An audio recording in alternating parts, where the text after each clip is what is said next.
Volám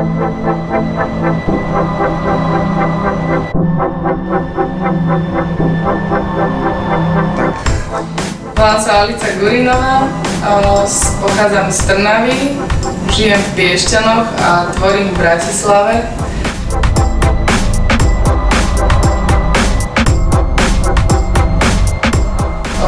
Prioritne sa venujem animácii, ale v poslednej dobe veľa času trávim ilustrovaním a malbou.